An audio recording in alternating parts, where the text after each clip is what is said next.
नमस्ते श्रोतागण। कहानी चैनल में आपका स्वागत है।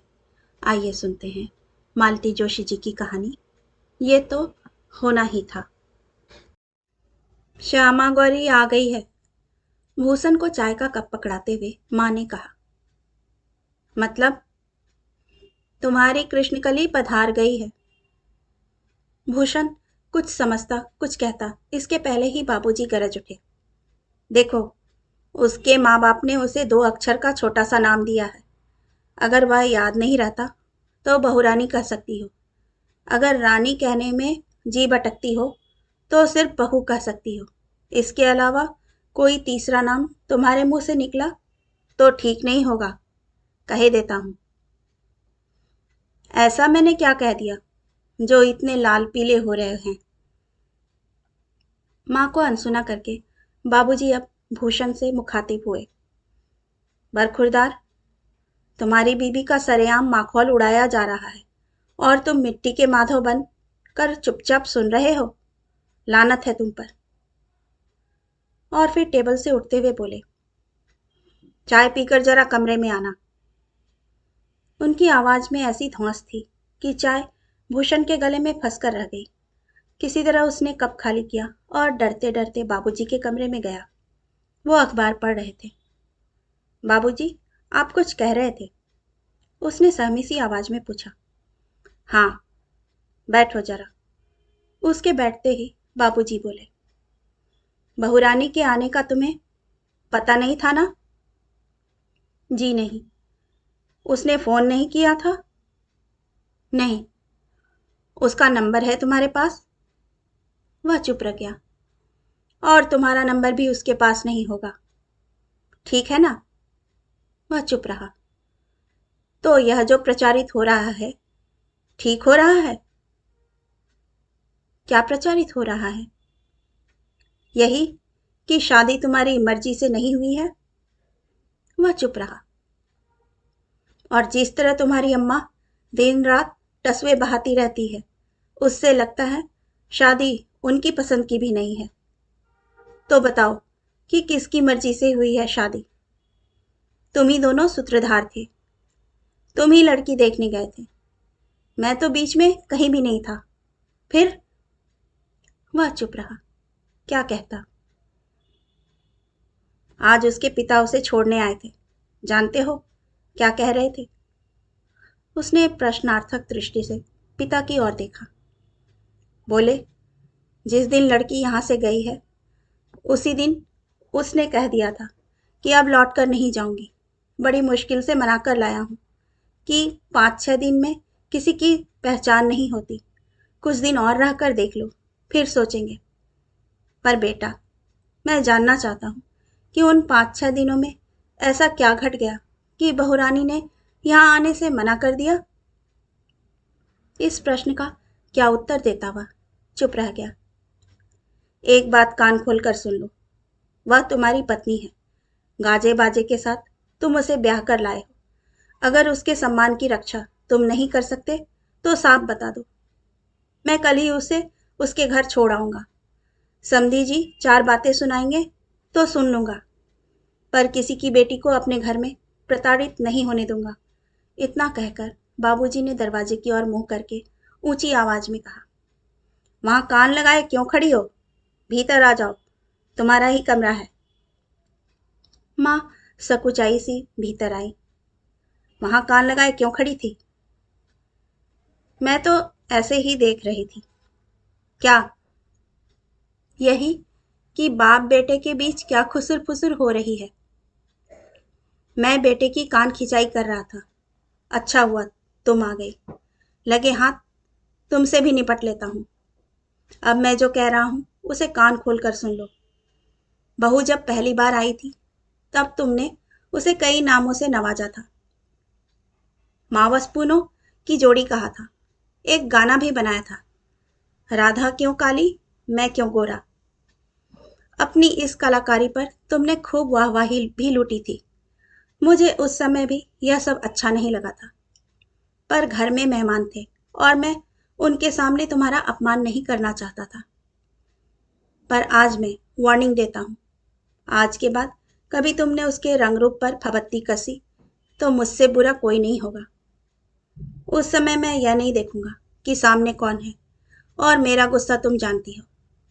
अगर अपनी इज्जत प्यारी है तो आगे से सावधान रहना, समझी? भूषण को अब वहां बैठने में संकोच होने लगा। वह उठ खड़ा हुआ। बाबूजी, मैं चलूं? जरा फ्रेश हो लेता हूं। जाओ, पर मैंने जो कहा है उसे याद रखना। कमरे से बाहर निकलकर उसने एक लंबी सांस ली। भीतर उसका दम जैसे घुटा जा रहा था। बाबूजी आज अपने प्रिंसिपल वाले अंदाज में थे। अपने कार्यकाल में वे अपने कठोर अनुशासन के लिए प्रसिद्ध रहे हैं। वह बाबूजी के कमरे से बाहर आ गया, पर अपने कमरे में जाने की उसकी हिम्मत नहीं पड़ रही थी। एक एक सीढ़ी चढ़ना उसके लिए पहाड़ चढ़ने जैसा हो रहा था। कमरे में निधि थी, जिसे उसके पिता उसकी अनिच्छा के बावजूद जबरन यहाँ छोड़ गए थे। इस अपरिचित स्नेहहीन वातावरण में उसे छोड़ते हुए क्या उनके मन में जरा भी दर्द नहीं हुआ होगा? कमरे के सामने पहुंचकर वह कुछ क्षण खड़ा रहा। फिर उसने एक लंबी सांस ली और उड़के हुए दरवाजे को धीरे से ठेलकर भीतर आया। अपने पीछे दरवाजा उड़काकर वह कमरे का निरीक्षण करने लगा। उसका सूटकेस, हैंडबैग, पर्स सब अभी वैसे ही रखे हुए थे जैसे प्लेटफॉर्म पर सामान रखा हो। सोफे की बांह पर कुशन रखकर वह लेटी हुई थी।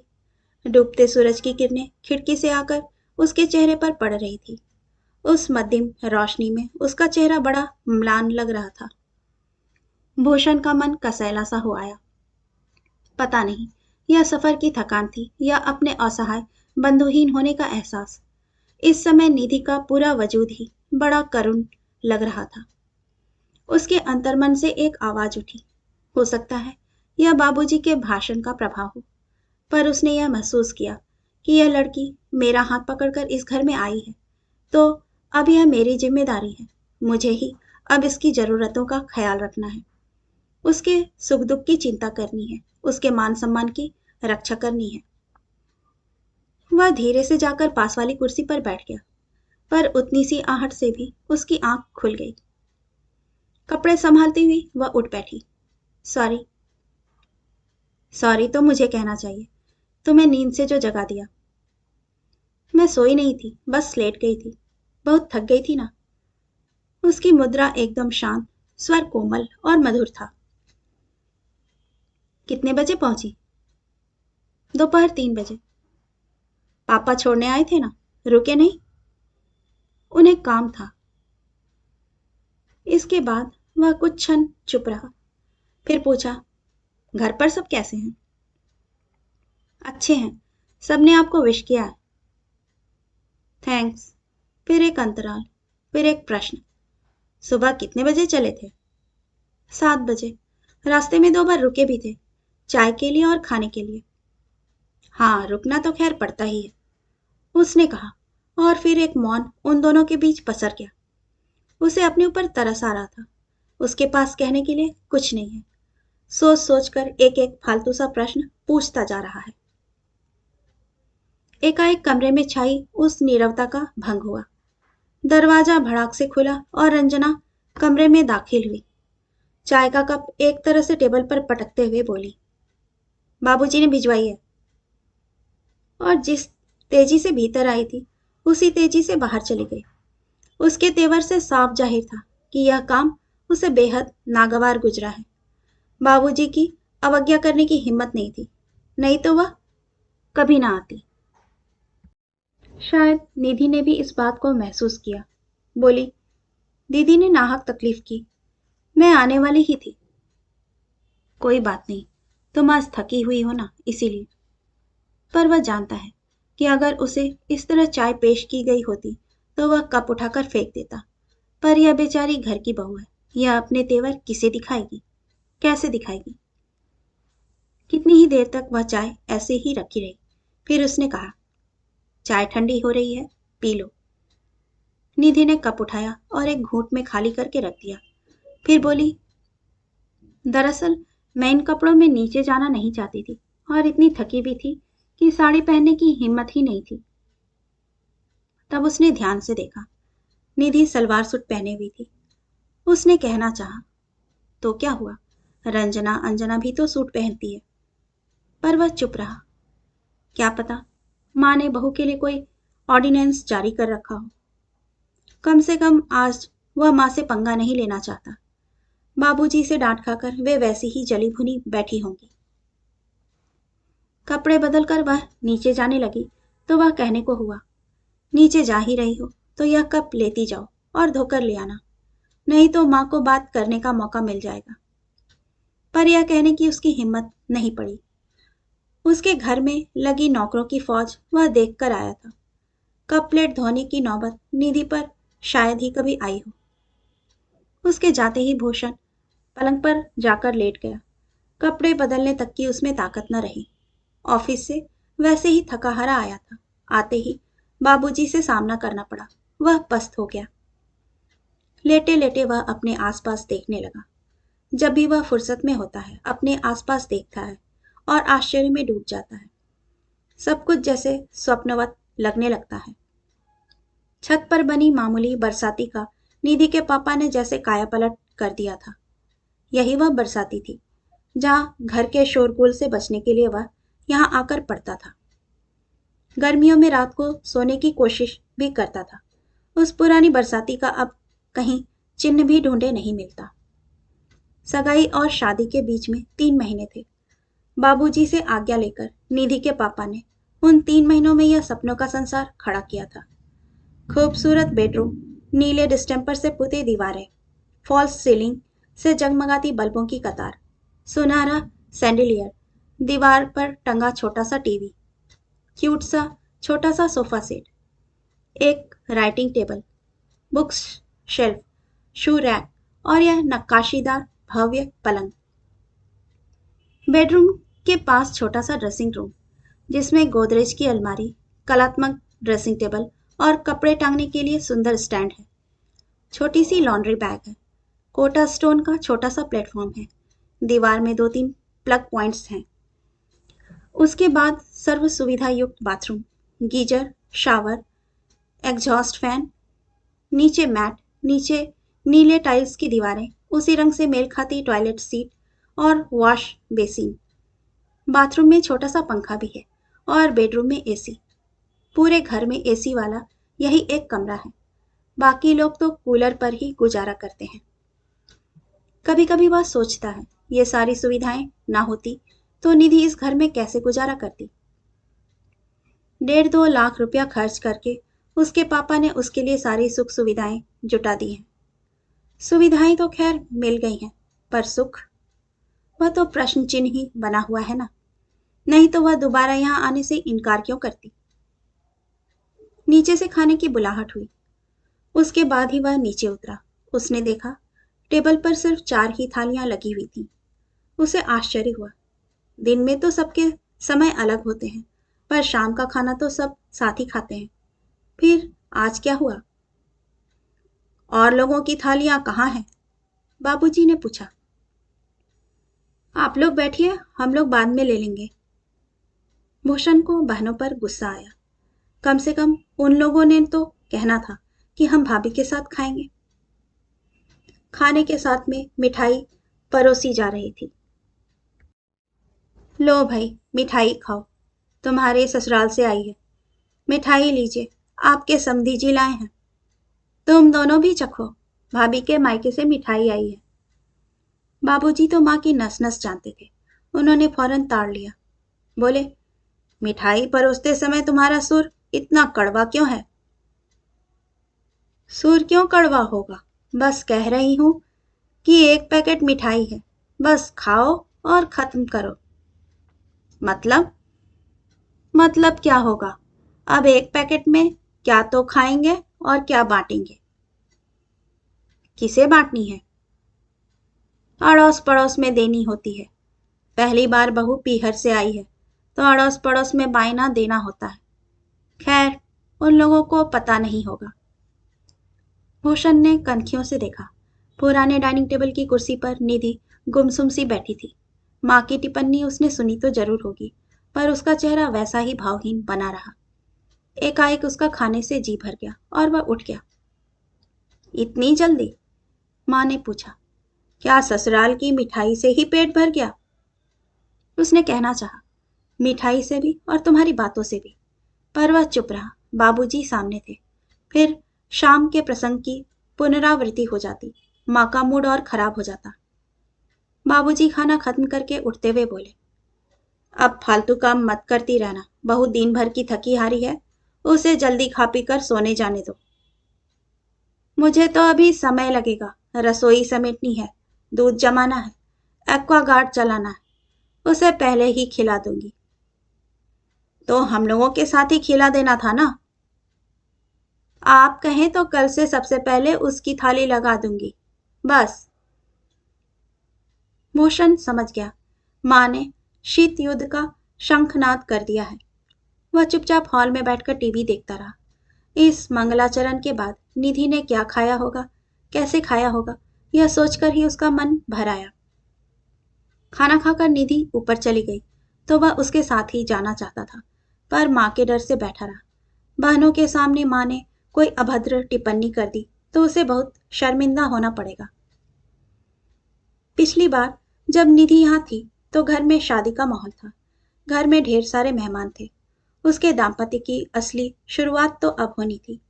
जब आगाज ही ऐसा हुआ है तो अंजाम पता नहीं क्या होगा। इस शीत युद्ध की परिणति पता नहीं क्या होगी।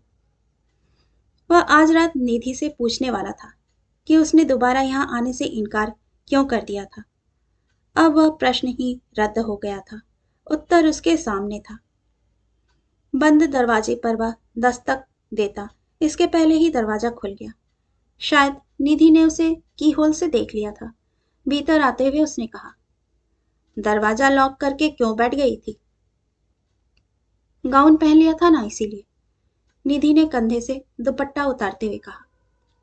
एकदम से कोई आ जाता तो अच्छा नहीं लगता। अब इतनी रात को कौन आएगा? सो तो है, फिर भी साड़ी पहनकर सोने की आदत नहीं है ना। उस समय सब नया नया था, घर में मेहमान भी थे, इसीलिए साड़ी पहनकर सो लेती थी। ओके, उसने कहा और फ्रेश होने चला गया। वॉशरूम से लौटकर देर तक टीवी देखता रहा, पेपर पलटता रहा। मन में असंख्य कुंठाएं थी, उनके जवाब पाने का यत्न करता रहा। आखिरकार हार कर उसने बत्तियां बुझा दी और आकर लेट गया। कोई 15-20 मिनट बीते होंगे कि उसने कंधे पर हल्का सा स्पर्श महसूस किया। औसत भारतीय पुरुष को प्रणय प्रसंग में स्त्री की पहल करना अच्छा नहीं लगता। भूषण भी अपवाद नहीं था। उसने वितृष्णा से निधि की ओर देखा। नाइट लैंप की रोशनी में उसने देखा कि वह होठों पर उंगली रखकर उसे चुप रहने का इशारा कर रही है और उंगली से दरवाजे की ओर इंगित कर रही है। उसे कुछ समझ में नहीं आया, पर वह धीरे से उठा, दरवाजे की ओर गया, की होल से देखा तो एक छाया सी नजर आई। उसने दरवाजा खोला और बुरी तरह चौंक गया। माँ, तुम? अप्रत्याशित रूप से दरवाजा खुलने से माँ भी हड़बड़ा गई थी और भूषण तल्ख स्वर में पूछ रहा था, यहाँ इतनी रात तुम क्या करने आई हो? कुछ नहीं, बस देखने आई थी। क्या देखने आई थी? चिल्ला क्यों रहा है? जा रही हूं। और वह धीरे धीरे सीढ़ियां उतर गई। भूषण कितनी ही देर तक हतबुद्ध सा वहां खड़ा रहा। फिर उसने धीरे से दरवाजा बंद कर लिया। बंद दरवाजे पर सिर टिकाए वह बड़ी देर तक खड़ा रहा। बिस्तर पर लौटने का उसका साहस नहीं हो रहा था। वह बेहद शर्मसार महसूस कर रहा था। खड़े खड़े जब पैर जाम हो गए तो बिस्तर पर आकर बैठ गया। दोनों हथेलियों में सिर थाम कर वह देर तक बैठा रहा। लगता था कि अगर हाथ हटा लेगा तो सिर फट जाएगा। सॉरी, पीछे से मृदुल आवाज आई। सॉरी, किस लिए? शायद मुझे बताना नहीं चाहिए था, पर आपने कहा था इतनी रात को कौन आएगा, इसीलिए। तुम्हें पता था कि माँ वहां है? निधि ने स्वीकृति में सिर हिला दिया। कैसे? पिछली बार जब मैं यहाँ थी ना, तो रात को सीढ़ियों पर चढ़ने उतरने की आवाज सुनकर डर गई थी। फिर एक रात मैंने बोल्ट उतार कर रखा। जब सीढ़ियां उतरने की आवाज सुनाई दी तो धीरे से खोल कर देखा, मांझी थी। उसने पूछना चाहा, कि डर लग रहा था तो मुझे जगाया क्यों नहीं, लेकिन पूछ नहीं सका क्योंकि इतना विश्वास उसने दिया ही कब था कि वह अपना डर या दर्द उससे बांटती। उसने बस यूं ही पूछ लिया, माँ क्या रोज आती थी? रात में एक दो बार तो जरूर आती थी। वह फिर हाथों में सिर थाम कर बैठ गया था। निधि ने फिर एक बार सॉरी कहा तो बोला, तुम बार बार सॉरी क्यों बोल रही हो? मुझे पता होता कि आप इतने डिस्टर्ब हो जाएंगे तो मैं बताती नहीं, पर सच में मुझे ऐसे वातावरण की आदत नहीं है। मेरे भैया की शादी को 5 साल हो चले हैं। पापा का तो सवाल ही नहीं उठता। मम्मी भी उनके कमरे में कभी नहीं जाती हैं। तनिष्क के समय भाभी की तबीयत थोड़ी ढीली ढाली थी, तब एक आध दो बार गई होंगी बस। कुछ काम होता है तो मिस्ड कॉल दे देती हैं। मुझसे भी कहती हैं कि जब भैया घर में हुआ करें तो कमरे में मत जाया करो। उस दिन मां जी अचानक इस कमरे में आ गई थी। यह बात अगर मम्मी को बताऊंगी तो वे तो बेहोश ही हो जाएंगी। बताया तो नहीं ना? ऐसी बात क्या बताई जाती है, निधि ने कहा। थैंक यू, उसने तहे दिल से कहा और वह फिर चुप हो गया। वह सारा प्रसंग उसकी आंखों के सामने घूम रहा था। उस दिन उसकी सुहागरात थी। रिश्ते की भाभीियों ने दिन भर लगाकर उसका कमरा सजाया था। देर तक दीदी लोग और भाभियां कमरे में चुहलबाजी करती रही थीं। कोई 10 बजे उन लोगों ने कमरा खाली किया था। वह दरवाजा बंद करने की सोच ही रहा था कि मां आंधी की तरह कमरे में चली आई थी। आते ही उससे लिपटकर रो पड़ी थी। रोते हुए उनका प्रलाप जारी था। मैं तुम्हारी कसूरवार हूं बेटा। मैंने तुम्हारी जिंदगी तबाह कर दी। कैसा पत्थर तुम्हारे गले में बांध दिया है। पर क्या करूं, मेरी अक्ल पर ही पत्थर पड़ गए थे। मेरी मति मारी गई थी। पता नहीं उन लोगों ने चाय में क्या पिला दिया था, हलवे में क्या खिला दिया था। मेरी आंखों में धुंध पड़ गई थी। मुझे कुछ दिखाई नहीं दिया था। मुझे मालूम है बेटा, भगवान इस गलती को कभी माफ नहीं करेगा, पर तुम माफ कर देना बेटा। अपनी माँ को माफ कर देना। माँ उसकी छाती में मुंह छिपाकर रोए जा रही थी और वह पत्थर की मूर्ति सा निष्पंद खड़ा था। और एक कोने में खड़ी निधि इस दृश्य को देखकर सहम गई थी और थर थर कांप रही थी। तभी बाहर से बुआ की कड़कदार आवाज सुनाई दी, भाभी बच्चों के कमरों में क्या कर रही हो? बंद करो यह नौटंकी और बाहर निकलो। बुआ यूं तो बाबूजी की छोटी बहन थी, पर उम्र में माँ से बड़ी थी और बाबूजी की तरह ही रोब-दाब वाली थी। उनसे भिड़ने का साहस माँ में नहीं था। उनकी आवाज सुनते ही माँ सहम कर दूर हो गई और धीरे धीरे चलकर कमरे से बाहर हो गई। बुआ ने आगे बढ़कर दरवाजा बंद कर लिया और कहा, बेटा अंदर से बंद कर लो। वह रात, वह मधु यामिनी एक दूसरे से आंख चुराते ही बीत गई। क्या माँ यही चाहती थी? क्या आज भी उनका इरादा यही था? माँ के प्रति एक अव्यक्त गुस्से से उसका मन भर उठा। उसकी परिणति यह हुई कि उसने निधि को आगोश में भर लिया और कहा, थकी हुई हो ना, सो जाओ। फालतू बातों को सोचकर परेशान मत हो, ओके? उनकी मधुयामिनी का मुहूर्त शायद आज का ही था। वह वॉशरूम से निकला ही था कि निधि ने पूछा, चाय लेंगे? चाय? उसने विस्मय से कहा। इस बार ना मैं एक इलेक्ट्रिक केटल और चाय कॉफी के रेडीमिक्स पाउचेस लेती आई थी। सिर्फ चाय के लिए कपड़े बदल कर नीचे जाना बड़ा बोर लगता है। ठीक तो है, उसका गाउन पहनकर नीचे जाना माँ कभी पसंद नहीं करेगी। भूषण ने कहा, ऐसा करो, आज तुम अकेले पी लो। नीचे बन गई होगी ना, उसके साथ न्याय करना होगा। कल से साथ पियेंगे, आज वहां बता दूंगा। पर चाय पियोगी कैसे? मैंने कल वाला कप रख लिया था। भूषण का मन खराब हो गया। शादी के समय वह पूरे दर्जन भर कपलेटों वाला सुंदर टी सेट लाया था। माँ ने पता नहीं उसे कहाँ छुपा कर रख दिया और किसी ठेले से 2 दर्जन मग उठाकर ले आई थी। बोली, शादी में ढेर सारे लोग रहेंगे, दिन भर चाय बनती रहेगी, टूट फूट भी होती रहेगी, बेकार में सेट खराब हो जाएगा। भूषण ने मान लिया था, पर अब शादी को महीना भर हो गया है, वही मग्स चले आ रहे हैं। वह चलने लगा तो निधि बोली, मैं नहा धोआ कर तैयार होकर ही नीचे आऊंगी, चलेगा ना? चलेगा, उसने कहा और नीचे उतर गया। माँ प्रतीक्षा ही कर रही थी। उसके लिए चाय डालते हुए बोली, रानी जी आ रही हैं या चाय ऊपर भिजवानी पड़ेगी? उसने कसैले स्वर में कहा, रानी जी के लिए कष्ट करने की जरूरत नहीं है, वे ऊपर ही चाय बना लेंगी। कैसे? पूरा इंतजाम करके लाई है। और यहां जो बन गई है उसका क्या होगा? मैं पी लूंगा। 2-2 कप पियोगे? क्या फर्क पड़ता है, पानी ही तो है। वैसे भी फेंकने से तो अच्छा है कि किसी के पेट में जाए। अपने लिए बना रही थी तो तुम्हारे लिए भी बना लेती, उसने कहा था। पर यहाँ 1 कप जाया हो रहा था तो तुम लाल पीली हो रही थी। 2 कप वेस्ट होती तो तुम पता नहीं क्या करती। कल से ऊपर ही पीऊंगा। सुबह हम दोनों की चाय मत बनाना। और हाँ, वह नया वाला टी सेट कहाँ है? मैं 2 पीस ऊपर ले जाऊंगा। क्यों? ये मग्स क्या बुरे हैं? अच्छे भी नहीं हैं। तुम लाई थी तब भी मैंने कहा था। तुमने कहा था शादी में चलने दो। अब शादी को इतने दिन हो चले हैं फिर भी। तो क्या फेंक दूं? किसी को उठा कर दे दो। पैसे पेड़ पर नहीं फलते, समझे? अभी तुम ऊपर चाय भिजवाने की बात कर रही थी तो याद आया, कल सुना बाबूजी ने ऊपर चाय भिजवाई थी। क्यों?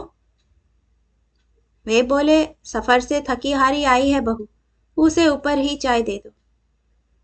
ये बात बाबूजी को क्यों कहनी पड़ी? आप लोगों में से किसी के मन में क्यों नहीं आई? और रंजना, तुम एमए की विद्यार्थी हो। तुम में इतने एटिकेट्स नहीं है कि किसी के कमरे में जाने से पहले नॉक करना चाहिए? उसे क्या मालूम था दिन में भी रास लीला चल रही होगी। वहां रासलीला चल रही थी? उसने कड़कती आवाज में पूछा। रंजना मिमियाते हुए बोली, हमने कुछ नहीं कहा था, माँ अपने से कह रही है। फिर दरवाजा क्यों बंद था?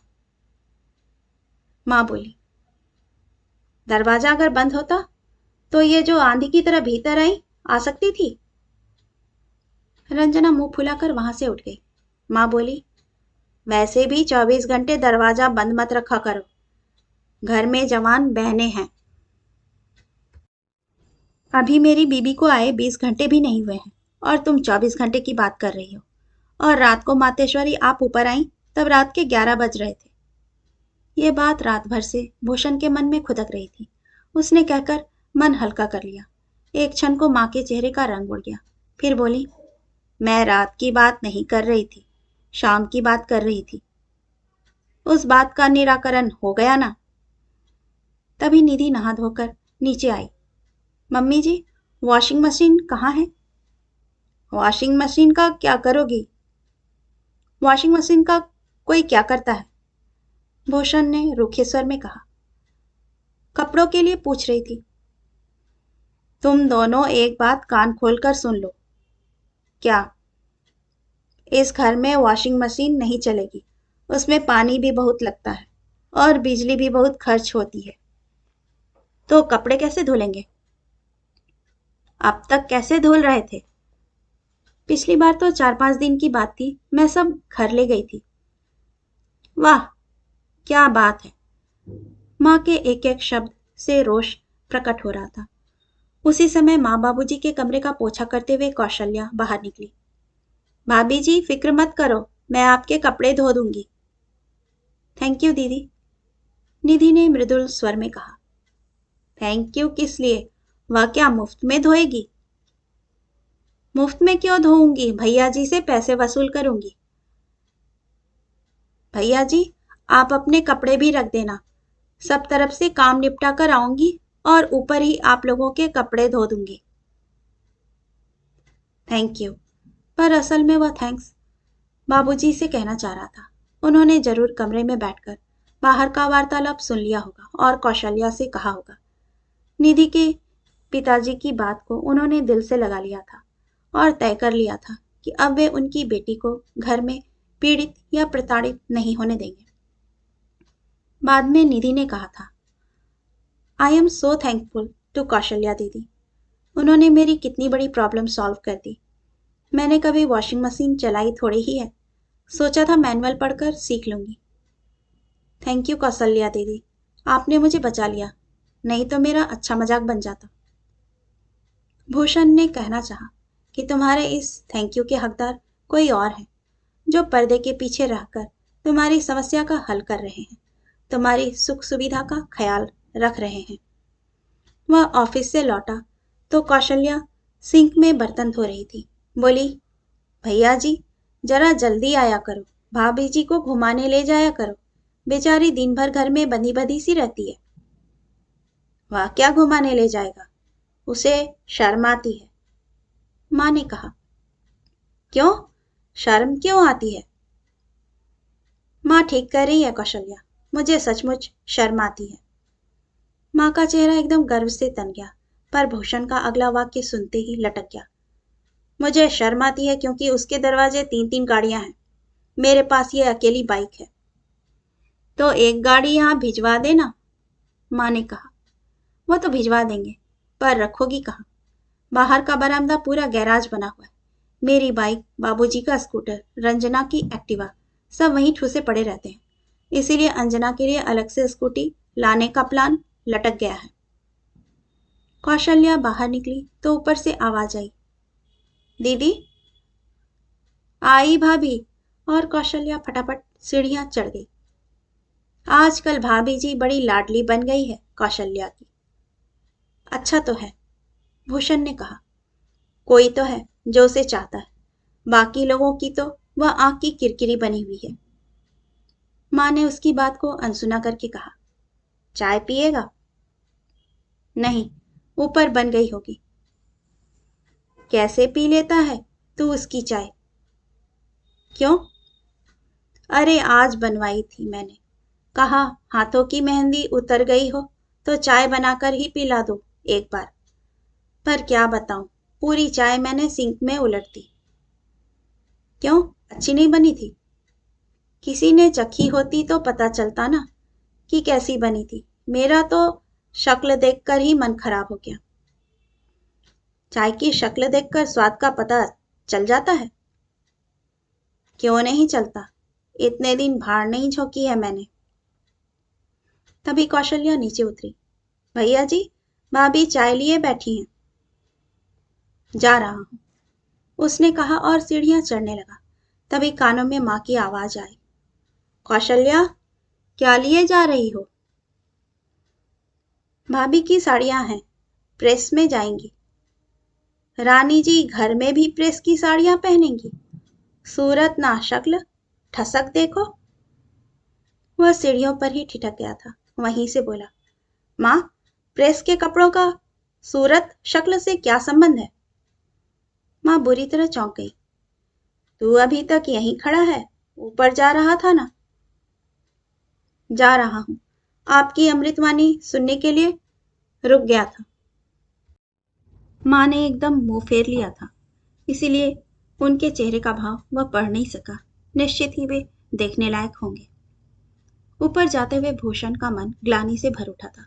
निधि की बनाई चाय माँ ने सिंक में उड़ेल दी थी, उसे कैसा लगा होगा। चाय देते समय निधि ने धीरे से पूछा, आपको सचमुच ये चाय अच्छी नहीं लगती है ना? जबरदस्ती तो नहीं पीते? ऐसा क्यों पूछ रही हो? आज माँ जी के लिए बनाई थी, पर उन्हें पसंद नहीं आई। वह दूसरे वाक्य की प्रतीक्षा करता रहा कि उन्होंने सिंक में उलट दी, पर निधि ने कहा, आपके लिए कह रही थी कि वह कैसे पी लेता है पता नहीं। हर माँ को लगता है कि बेटे को सिर्फ उसके हाथ का खाना, उसके हाथ की चाय अच्छी लगती है। माँ की बातों का बुरा मत मानना, उन्हें किसी के हाथ का कुछ अच्छा नहीं लगता। नौकरी लगने के बाद उन्हें आराम देने के लिए मैंने 2-3 बार कुक रखने की कोशिश की, पर किसी से उनकी पटी नहीं। या तो उसे कुछ बनाने नहीं देती थी या फिर उसके बनाए खाने में नुक्स निकालती थी। 2 महीने से ज्यादा कोई टिकता ही नहीं था। आखिरकार मैंने वह कोशिश छोड़ दी। तुमसे यह सब इसलिए कह रहा हूं कि कल को तुम कोई खाने की चीज भी बनाओगी तो उन्हें पसंद नहीं आएगी, उसका बुरा मत मानना। मैं खाने की चीज क्या बनाऊंगी, मुझे चाय बनाना ही नहीं आता। गैस पर बनाने वाली चाय तो बिल्कुल ही नहीं आती। घर पर चाय कौन बनाता है? गेस्ट होते हैं तो टेबल पर मम्मी या भाभी बनाकर सर्व करती हैं। देसी ढंग से बनती है तो राजा राम भैया या नारायण जी बनाते थे। ये केटल वाली चाय तो मैं एग्जाम के दिनों में कमरे में बनाती थी, इसीलिए पता है। घर में खाना कौन बनाता है? महाराज है ना, काशीबाई हैं, जिन्हें हम लोग काकी कहते हैं। वो सब्जी काट देती हैं, मसाला पीस देती हैं। कभी भैया को नॉनवेज खाना हो तो कैंटीन से खानसामा आ जाता है। तुम्हारे घर में नॉनवेज बनता है? किचन में नहीं बनता, भैया के कमरे से लगा हुआ छोटा सा किचन है। तनिष्क के लिए दूध गर्म करना हो, रात बिरात को कॉफी बनानी हो तो काम आती है। ये इलेक्ट्रिक केटल लाने का आइडिया मुझे भाभी ने ही दिया था। काफी देर तक बातें होती रही, पर निधि ने सिंक में चाय फेंकने की बात नहीं बताई। शायद उसके सामने ना फेंकी हो, या फेंकी ही ना हो। माँ के बारे में कुछ नहीं कहा जा सकता। वे कुछ भी कह सकती हैं, कर सकती हैं। बाबूजी का मैसेज? उसे बड़ा आश्चर्य हुआ। बाबूजी इन आधुनिक कलाबाजियों से कोसों दूर रहते हैं। मोबाइल भी भूषण ने बड़ी मुश्किल से उन्हें दिलवाया था।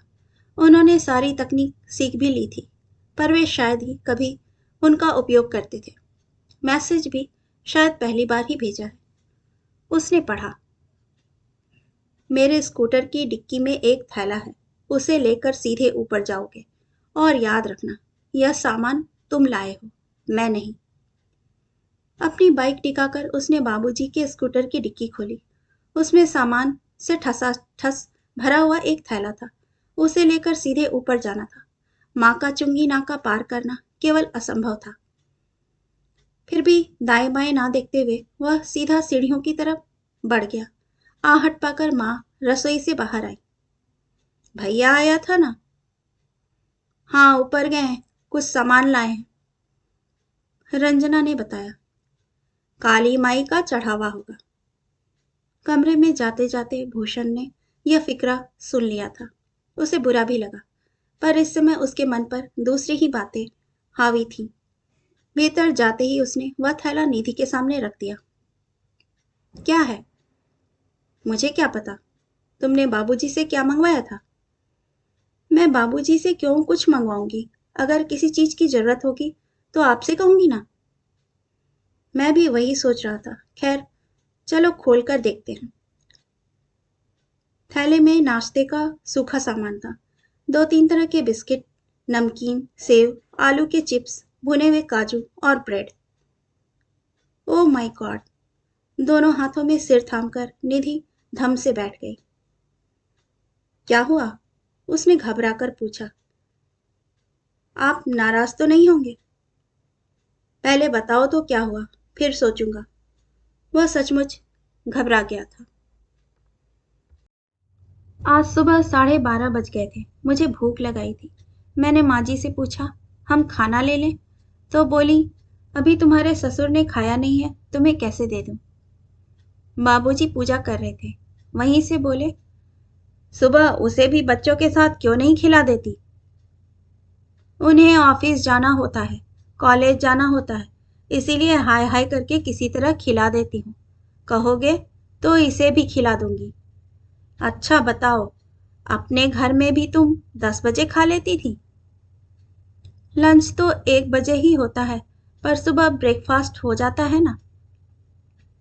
तो माँ बोली, अब मैं ब्रेकफास्ट भी बनाऊं, खाना भी बनाऊं? मेरे कोई 4-4 हाथ है, किसी का आसरा भी तो नहीं है। ओह, तभी बाबूजी इतना सारा सामान ले आए हैं।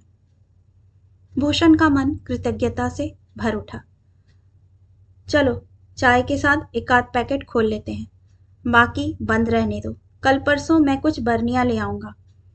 ब्रेड अभी नीचे ले चलते हैं, बाद में एक टोस्टर भी ले आएंगे। कुछ भी लाने की जरूरत नहीं है, मेरे सामान में ग्रॉसरी कंटेनर्स की पूरी रेंज है, और शायद टोस्टर भी होगा। उस दिन आप मग्स ले आए थे, तब भी मैं कहने वाली थी कि सामान में अलग डिजाइन्स के 3 सेट हैं, पर आप इतने प्यार से इतने सुंदर मग लाए थे तो कहना अच्छा नहीं लगा। उसकी समझदारी पर भूषण मुग्ध हो गया। खुले नमकीन और बिस्कुट के पैकेट को उठाते हुए बोला, मैं नीचे जा रहा हूँ। बंद वाले पैकेट ले जाइए ना। नहीं, पहले इन्हें खत्म कर देते हैं। ठीक है, मैं यह समेट कर नीचे आ रही हूँ। भूषण ने दोनों खुले हुए पैकेट डाइनिंग टेबल पर रख दिए। ये क्या है? माँ ने पूछा। काली माई का प्रसाद है, थोड़ा चढ़ा दिया है, बाकी यह रहा। भूषण! पीछे से एक कड़कदार आवाज आई। वह चौंक गया। उसे तो पता ही नहीं था कि बाबूजी कमरे में हैं। अगर तुमने यह बात मजाक में कही है तो यह बहुत ही घटिया मजाक है। सॉरी, उसने विनम्रता से कहा। मैं जानता हूं तुम इतना घटियापन नहीं कर सकते। इसका मूल कहाँ है मैं जानता हूं। और उन्होंने जलती हुई आंखों से माँ की ओर देखा। मुझे क्यों घूर रहे हैं? मैंने क्या किया है? काली माई के चढ़ावे की बात किसने कही थी? माँ सकपका गई। बोली, रात दिन मेरा जी जलता रहता। एक आध बार मुंह से निकल गया तो इतनी हाय तौबा क्यों मचा रहे हैं? तभी भूषण ने निधि को उतरते हुए देखा और बोला, बाबूजी, अब रहने दीजिए प्लीज। आज रहने देता हूं। दोबारा ऐसा हुआ तो मुझसे बुरा कोई नहीं होगा। आज तो दोनों बड़ी स्मार्ट लग रही हो, भूषण ने कहा तो दोनों बहनों ने पहले तो एक दूसरे की ओर देखा। फिर अंजना धीरे से बोली, भाभी ने दिए हैं। आई सी, वेरी गुड। तभी माँ बोल पड़ी, ऐसे आंखें फाड़कर देखने की जरूरत नहीं है। ननद भौजाइयों में ऐसा लेन देन चलता रहता है। निधि, मैं अपना वॉलेट शायद ऊपर भूल आया हूं, ला दोगी प्लीज? जी, कहकर निधि ऊपर चली गई तो उसने कहा, मैंने तो बस एक बात कही थी, उस पर इतना रिएक्ट होने की कोई जरूरत नहीं थी। आजकल माँ का बोलना भी बुरा लगने लगा है। बिना बात के बोलोगी तो बुरा ही लगेगा। और तुम जो बीबी के कपड़ों की ठसक दिखा रहे थे वह अच्छी बात है। मैं क्या ठसक दिखाऊंगा? मुझे तो पता भी नहीं था कि ये उसके कपड़े हैं। उसकी अलमारी कभी देखी नहीं है? मैं क्या देखूंगा? मैं तो इसी संकोच में मरा जा रहा हूं कि आज तक उसके लिए कुछ नहीं ला सका। हिम्मत ही नहीं हुई। कुछ लाने की जरूरत नहीं है, ढेर है उसके पास। जिसके पास ना रूप है ना रंग है, उसके पास भंडार है। और मेरी बेटियों के पास गिनती के कपड़े हैं। तुमने फिर उसके रूप रंग पर टिप्पणी की। तुम्हें इतना बुरा लगता है तो जाने दो, नहीं बोलूंगी। पर मैं कहती हूँ, रूप रंग ना सही, गुण ढंग तो हो। चाय तक बनाने का शऊर नहीं है। तुम्हें खाना बनाने वाली चाहिए थी तो किसी मिस्रानी की बेटी को ब्याह लाती। ऐसी घर की बेटी क्यों लाई जहां चाय बनाने तक के लिए नौकर लगे हुए हैं? तो एक खानसामा इधर भी भेज देते। तभी निधि ने ऊपर से आवाज दी, यहां तो नहीं मिल रहा है, कहाँ छोड़ा था याद है? सॉरी यार, भूषण ने कहा, मैं लैपटॉप पर रखकर भूल गया था, नीचे आ जाओ। फिर माँ से बोला, मैं आज फोन कर दूंगा तो खानसामा कल आ जाएगा, पर झेलने की ताकत है तुम में। तब तक निधि नीचे आ गई थी। भूषण ने कहा, निधि प्लीज मुझे 4 स्लाइस सेक दो और चाय बना लो। माँ बाबूजी पी रहे होंगे तो उनकी भी बना लो। निधि चाय बनाने भीतर गई तो साथ साथ वह भी किचन में चला गया और उसे देसी चाय बनाने के गुर सिखाने लगा। निधि बाबूजी को चाय देने गई तो वे बोले, बेटा 2 पीस अपने लिए भी सेक लेना, खाने में अक्सर देर हो जाती है ना। माँ भूषण से बोली, तू अभी ब्रेड खा रहा है, खाना कब खाएगा? मैं बस अब निकल रहा हूँ, खाना कैंटीन में खा लूंगा। निधि, मैं गाड़ी निकाल रहा हूँ, तुम मेरा बैग और लैपटॉप लेकर बाहर आ जाओ। बरामदे में गाड़ी साफ करते हुए उसने सुना माँ कह रही थी, लड़के के तेवर देखो। बाबूजी बोले, तुमसे लाख बार कहा होगा, जाते समय उससे चिक चिक मत किया करो, उसका दिमाग गर्म हो जाता है। लड़का 15 किलोमीटर दूर बाइक से जाता है, किसी दिन कोई अनहोनी हो गई तो जिंदगी भर रोती रहेगी। हमें तो लगा था वहां से कार आएगी। कार चलाने के लिए भी दिमाग को ठंडा रखना पड़ता है, समझी? आदत सुधारो अपनी। घर से निकलते हुए वह सोच रहा था, माँ की यह आदत अब क्या तो सुधरेगी, रोज उसमें इजाफा ही होता जा रहा है। उसने पूछा, रंजू अंजू को वह कपड़े तुमने दिए थे? निधि चुप रही। भूषण ने खींच कर कहा, बताना तो था यार, मैंने तारीफ कर दी तो माँ ने कोई और ही मतलब निकाल लिया और शुरू हो गई। बताती हूँ, पर इस शर्त के साथ कि आप किसी से कुछ नहीं कहेंगे। मैं नहीं चाहती कि मेरे कारण घर में कलह क्लेश हो। ऐसे ही कौन सा कम हो रहा है, फिर भी बताओ। 3-4 दिन पहले मां जी कमरे में आई थी, बोली, पीहर से क्या क्या लाई हो बताने की भी जरूरत नहीं समझी तुमने। ऐसा कहकर उन्होंने अलमारी खुलवाई और सारे कपड़ों का मुआयना किया।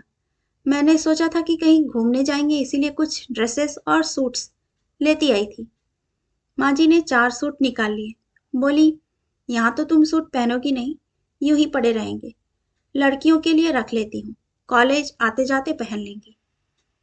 फिर बोली, रिवाज है कि भाभियां अपने हाथ से एक एक साड़ी नंद को देती हैं, तुम भी दो। मैंने कहा, आप पसंद कर लीजिए। उन्होंने दोनों दीदी लोगों को बुला लिया और उन लोगों ने एक एक साड़ी पसंद कर ली। नई थी? इस समय तो मेरे पास सब कुछ नया ही है। ये साड़ियां तो शादी में मिली हुई थी, अभी उनके ब्लाउज भी सिले नहीं है, आते समय मम्मी ने पकड़ा दी थी। वह दोनों हाथों में सिर थाम कर बैठ गया। ये लोग इस तरह मुझे कब तक शर्मसार करते रहेंगे? क्या कभी भी बीवी के सामने सिर नहीं उठाने देंगे? मुझे मालूम था आपको यह सब अच्छा नहीं लगेगा, इसीलिए नहीं बताया था, निधि बोली।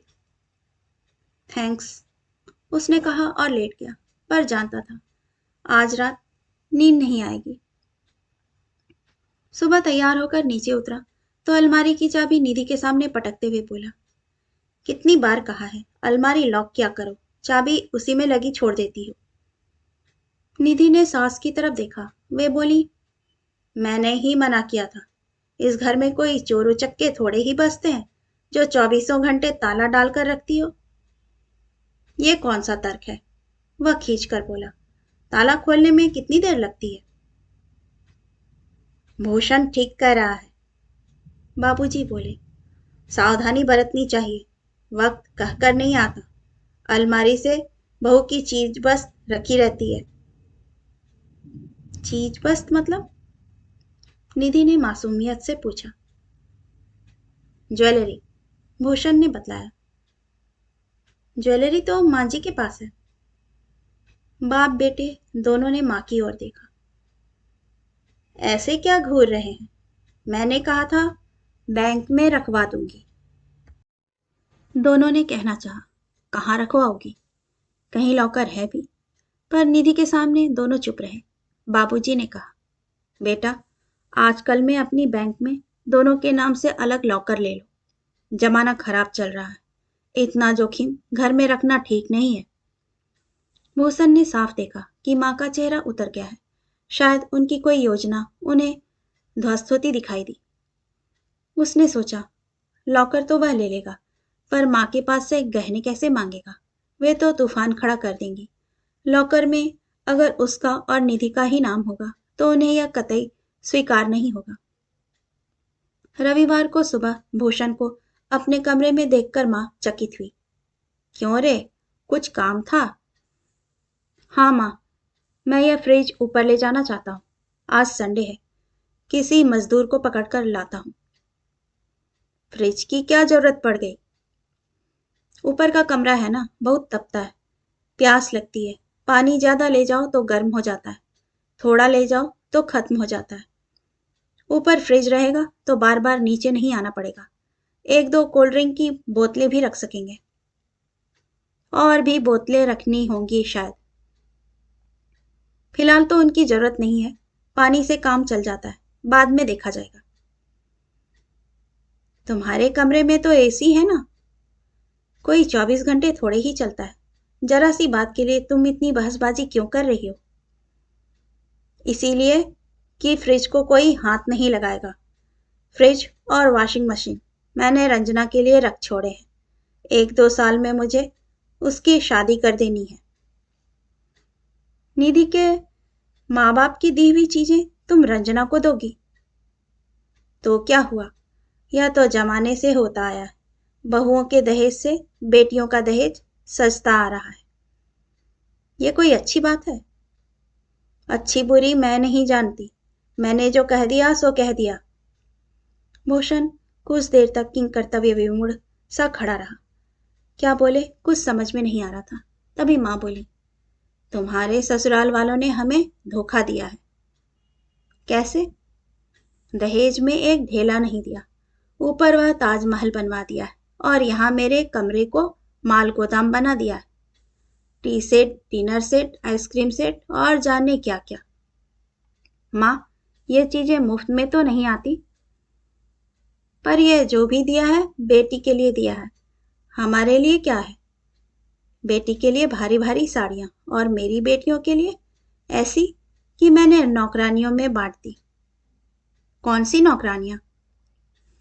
भूषण के प्रश्न को अनसुना करके कहती रही।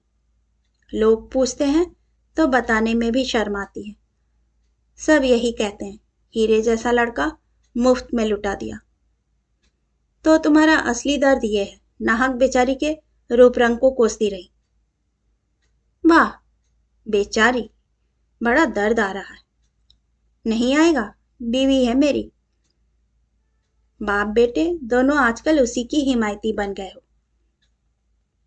तभी तो टिकी हुई है बेचारी, नहीं तो कब की भाग खड़ी होती। यह बात भले ही उसने माँ को चिढ़ाने के लिए कही थी, पर वह मन ही मन जानता था कि यही सच है। दोपहर 12 बजे दरवाजे के सामने एक टेम्पो रुका। 2 लोग उतरे और कुछ सामान लेकर भूषण के पीछे पीछे ऊपर चले गए। कौन था? आहट सुनकर माँ किचन से बाहर आ गई थी। भैया शायद फ्रिज लेकर आए हैं, अंजना ने कहा। माँ ने गैस बंद की, हाथ धोए और सीधे ऊपर चली गई। पीछे पीछे अंजना थी। भूषण ने दोनों को देख लिया था, फिर भी अनदेखा करते हुए उन लोगों से बोला, आप ये सारे फंक्शंस मैडम को समझा दो, क्योंकि उन्हीं को ऑपरेट करना है। मैं तो दिन भर बाहर ही रहता हूँ। फिर वे लोग बताने लगे, इस नल से ठंडा पानी आएगा, इस नल से गर्म पानी आएगा। ये नल नॉर्मल पानी पीने के लिए है, नीचे छोटा सा फ्रिज है, एक आध कोल्ड ड्रिंक की बोतल, एक आध दूध का कार्टन रख सकती हैं। 20 लीटर की बोतल ऊपर फिट होगी। अगर आप 2 ही लोग हैं तो 3 दिन तक आराम से चलेगी। तो ये कॉन्ट्रैक्ट मैंने आपको दिया, हर संडे आप 2 बॉटल्स रख जाया कीजिए। और निधि डार्लिंग, तुम इन्हें उठाने की कोशिश मत करना, ये जिम्मेदारी मेरी रहेगी, क्योंकि ये बहुत हेवी है। इसके बाद भूषण ने उन लोगों को बख्शीश देकर विदा किया। वे लोग पूरी सीढ़ियां भी उतर नहीं पाए होंगे कि माँ ने पूछा, कितने फूंक डाले? पहले यह तो पूछो कि यह चीज क्या है, एकदम पैसों पर ही उतर आती हो। तुम्हें पता होना चाहिए कि बाजार में कोई चीज मुफ्त में नहीं मिलती। सो पता है, इसीलिए पूछ रही हूं कि कितने उड़ा दिए। पैसे दे रही हो तो अभी बिल पेश करता हूं। रहने दो, ऐसे चौंचलों के लिए मेरे पास फालतू पैसे नहीं हैं। कहते हुए माँ कमरे से बाहर निकल गई। उन्हें नीचे उतरते हुए देख बाबूजी ने देख लिया था, शायद क्योंकि वे चिल्लाए, वहां बच्चों के कमरे में क्या करने गई थी? आपका बेटा एक अजूबा लाया है, देखने गई थी। आप भी देख आइए। रहने दो, मुझे तुम्हारी तरह दूसरों के कमरे में झांकने का शौक नहीं है। माँ, शाम को हम दोनों खाने पर नहीं हैं। कहाँ जा रहे हो? ऑफिस में पार्टी दे रहा हूँ। इसे भी ले जाओगे? शादी की पार्टी दे रहा हूँ, उसे तो ले जाना ही पड़ेगा। पिछली बार वह बहुत कम समय यहाँ थी, इसीलिए नहीं हो पाया। फिर राखी पर चली जाएगी तो बहुत देर हो जाएगी। वैसे ऑलरेडी लेट हो ही गया है। हाँ, एक बात और, दोपहर 2 बजे कौशल्या आएगी और उसे पार्लर ले जाएगी। फिर भूषण ने बहनों की ओर देखकर कहा, तुम लोग जाना चाहो तो चली जाना, मेरी बेटियों को उसकी जरूरत नहीं है। मुझे यह जवाब पता था, इसीलिए कौशल्या से रिक्वेस्ट की थी, नहीं तो 2 बहनों के घर में रहते हुए मेड सर्वेंट से क्यों कहता? तुम भी बेकार पैसे फेंक रहे हो। क्रीम पाउडर लगाकर कोई गोरा नहीं हो जाता। आज के प्रवचन का कोटा पूरा हो गया हो तो मैं चलूं। और भूषण ने ऊपर देखकर कहा, निधि, मैं निकल रहा हूं, 5 बजे तैयार रहना। जी अच्छा, निधि ने ऊपर से ही जवाब दे दिया। शाम को 4:30 बजे वह घर आया। तब तक निधि पार्लर से लौटी नहीं थी। वह कपड़े बदलने ऊपर गया। पीछे पीछे रंजना भी चली गई। बोली, भैया, सुबह माँ के सामने हम बोल नहीं पाए थे, पर 21 को हमारी सहेली की शादी है। प्लीज उस दिन हमारे लिए पार्लर स्पॉन्सर कर दीजिए। अरे वाह, माँ की रूपवती कन्याओं को भी पार्लर की जरूरत पड़ गई। प्लीज भैया, माँ तो कुछ समझती है नहीं, बोलती चली जाती हैं। आजकल हर इवेंट से पहले लड़कियां पार्लर जाती हैं। तो यह बात कभी माँ के सामने भी बोलने की हिम्मत करो ना, ताकि उनके व्यंग की धार थोड़ी भोथरी हो जाए। वह और भी कुछ कहना चाहता था, तभी निधि का फोन आ गया। हाँ, तुम गाड़ी छोड़ दो, हम लोग दूसरी बुक कर लेंगे, उसने कहा। वह तैयार होकर नीचे उतरा। तब तक निधि लौट आई थी। कौशल्या बोली, देखिए भैया जी, आपकी दुल्हन कितनी सुंदर लग रही है। ऐसे रोज घुमाने ले जाया करो तो थोड़ा सजी सवरे रहेंगी। दिन भर कमरे में गुमसुम सी मुंह लटकाकर बैठी रहती हैं। शोर सुनकर माँ बाहर निकल आई थी। आते ही उनकी नजर निधि की साड़ी पर पड़ी। बड़ी सुंदर साड़ी है। उस दिन तो अलमारी में नहीं थी। फॉल पिको के लिए गई थी। नहीं है। उसके उत्तर की प्रतीक्षा किए बिना उन्होंने भूषण की ओर देखा। बहनों की याद तो नहीं आई होगी? भूषण ने जानबूझकर विषयांतर करते हुए कहा। जरा कौशल्या की साड़ी तो देखिए, क्या गजब ढा रही है। कौशल्या खुश हो गई। बोली, वह परले मोहल्ले वाले माथुर साहब है ना, उनके बेटे की शादी हुई है। उसकी ससुराल से आई है। मथुराइन ने भी दी है, पर वह उतनी अच्छी नहीं है। मैं यह कपड़े ऊपर रखकर आती हूँ, निधि ने कहा। जल्दी आना, फिर मैं कैब बुक करता हूँ। कैब से जाओगे? माँ ने पूछा। भूषण ने जवाब नहीं दिया। तभी कौशल्या बोली, भैया जी, आपकी शादी की साड़ी अभी तक नहीं मिली। झूठ बोलती है, दी तो थी। वह तो पुरानी थी। ऐसी भी पुरानी नहीं थी, बस 1-2 बार पहनी थी। कौशल्या, तुम्हारी साड़ी मेरी ओर से ड्यू है, जल्दी मिलेगी। और आज के लिए बहुत बहुत धन्यवाद। कौशल्या जब चली गई तो भूषण ने कहा, तुम तो कह रही थी कि निधि के यहाँ से इतनी घटिया साड़ियां आई थी कि तुमने सब नौकरानियों में बांट दी। घर की यह इकलौती नौकरानी तो शिकायत कर रही है कि उसे कोई साड़ी नहीं मिली।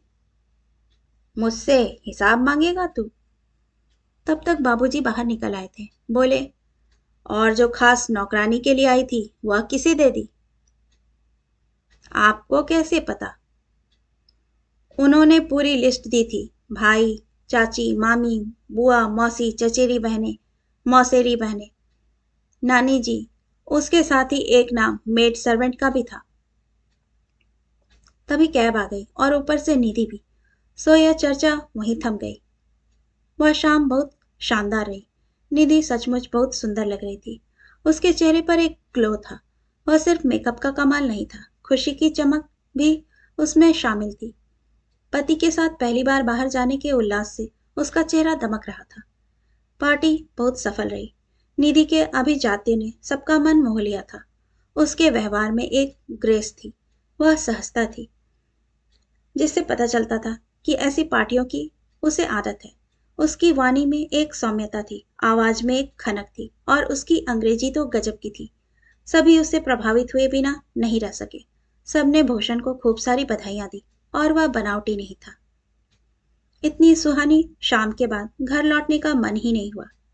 चलो पिक्चर चलते हैं, भूषण ने कहा, और वे एक मल्टीप्लेक्स में चले गए।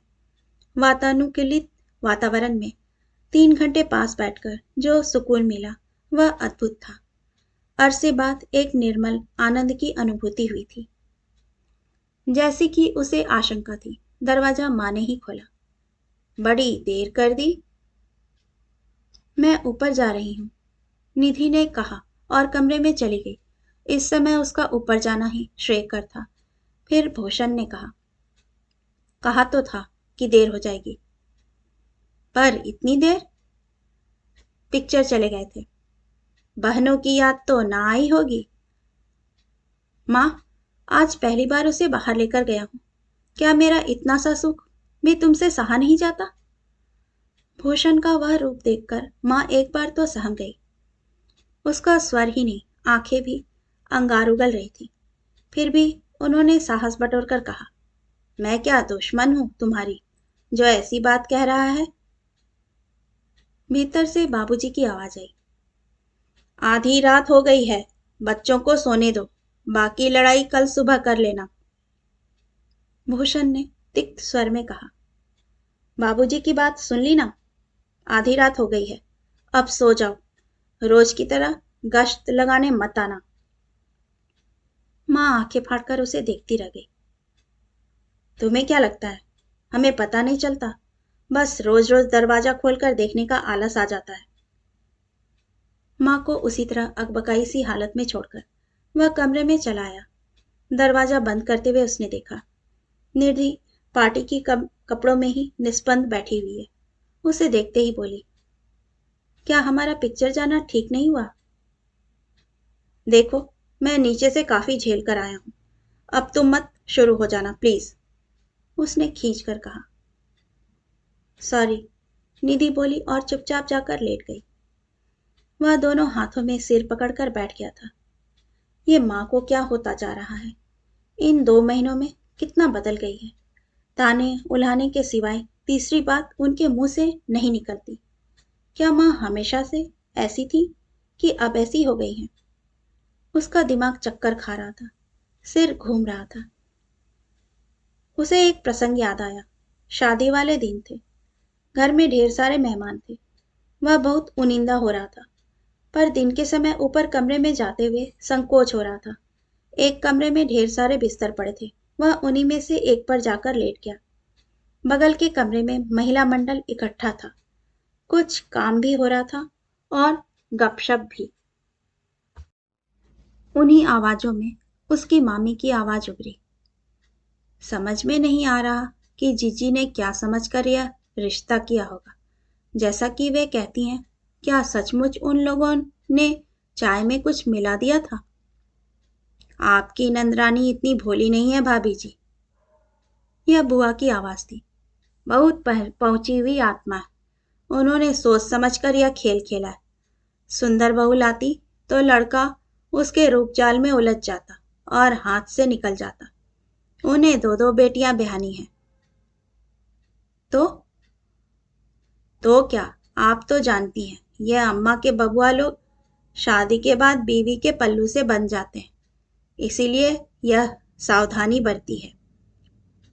उस समय सुनकर अच्छा नहीं लगा था, पर अब लगता है क्या सचमुच माँ ने यह योजनाबद्ध रूप से किया था? अपने से बहुत ऊंचे घर से साधारण रूप रंग वाली कन्या को ग्रहण करके उन्होंने 2 बातें निश्चित कर ली थी। एक तो ढेर सारा दहेज मिलेगा, दूसरे लड़का भी वश में रहेगा। पर उनकी दोनों ही योजनाएं फलीभूत नहीं हुई। दहेज मिला तो, पर सामान के रूप में, और निरंतर आलोचना के बावजूद वे निधि की ओर से उसका मन नहीं फेर पाई थी, बल्कि वह ज्यादा अपनी सी लगने लगी थी। प्यार ना सही, पर उस पर ममता हो आती थी। एकाएक उसने निधि की ओर देखा। वह उसी तरह निस्पंद पड़ी थी, पर वह जानता था वह सोई नहीं है, सोना संभव ही नहीं था। सॉरी स्वीट हार्ट, अपना सारा गुबार मैंने तुम पर निकाल दिया, इतनी अच्छी शाम का कचरा कर दिया। Sorry, very sorry. उसने आज पहली बार उसे स्वीट हार्ट कह के पुकारा था, और यह संबोधन उसके अंतर्मन से निकला था। वह दफ्तर से लौटा तो देखा दोनों बहनें सजी धजी बैठी हैं। इतना बन कर कहाँ जा रही हो? उसने पूछा। आपको बताया नहीं था, सहेली की शादी है, रंजना बोली। ओह, मैं तो भूल ही गया था, कहाँ है? मयूर मैरिज गार्डन। कैसे जाओगी? जवाब माँ ने दिया। तुम इनको कैब करके दोगे। और लौटेगी कैसे? हम सब लोग रात भर वहीं रहेंगे, मस्ती करेंगे। सुबह वह हम सबको छुड़वा देगी। भूषण सोच में पड़ गया। कैब के लिए मना करेगा तो माँ उसका गलत अर्थ निकालेंगी, पर उन्हें समझाना तो पड़ेगा। माँ, जानती हो वह जगह कहाँ है? उसने कहा। यहाँ से 22 किलोमीटर दूर हाईवे पर है। वहाँ लाइन से 6 मैरिज गार्डन्स बने हुए हैं। उतनी दूर ये लोग कैब में अकेली जाएंगी? पहुंचते पहुंचते तो रात हो जाएगी। तो तुम दोनों के साथ चले जाओ। बिना निमंत्रण के जाना है ना, तो आप चली जाओ। नहीं, हमारे साथ कोई नहीं जाएगा। हम लोग रात भर धमाल करने वाले हैं। भूषण ने बाबूजी के कमरे के पास जाकर आवाज दी। बाबूजी, इधर आइए जरा। बाबूजी के बाहर आते ही उसने कहा, ये लोग एक शादी में जा रही हैं। वह जगह यहाँ से 22 किलोमीटर दूर हाईवे पर है। क्या इनका अकेले कैब में जाना ठीक होगा? बाबूजी थोड़ी देर लड़कियों की ओर देखते रहे, फिर बोले, साड़ियां तो भाभी की पहनी लगती हैं, पर क्या गहने भी उसी के हैं? फिर माँ से बोले, तुम्हारी क्या मति मारी गई है? कोई झपट्टा मारकर ले गया तो हम लोग कहीं मुंह दिखाने लायक नहीं रहेंगे। कोई झपट्टा क्यों मारेगा? माँ ने कहा। राशिफल के अलावा भी पेपर में बहुत कुछ आता है, पढ़ा करो। मैरिज गार्डन्स में रोज चोरियां हो रही हैं। सूट बूट पहने चोरों की टोलियां घूमती रहती हैं। बच्चे तक उसमें शामिल हैं। गिफ्ट वाले लिफाफे चोरी हो जाते हैं, पर्सेस छीन जाती हैं, बटुए उड़ा लिए जाते हैं, चेनें झपट ली जाती हैं, और ये दोनों पूरा ज्वेलरी बॉक्स बनी घूम रही हैं। किसी की भी नीयत खराब हो सकती है। फिर भूषण से बोले, बेटा, मैंने तुमसे कहा था ये सब लॉकर में रखवा दो। सॉरी बाबूजी, कहते हुए भूषण ने सर झुका लिया। जाओ, हमें नहीं पहनना है, कहते हुए रंजना ने 3 लड़ा हार उतारकर मेज पर पटक दिया।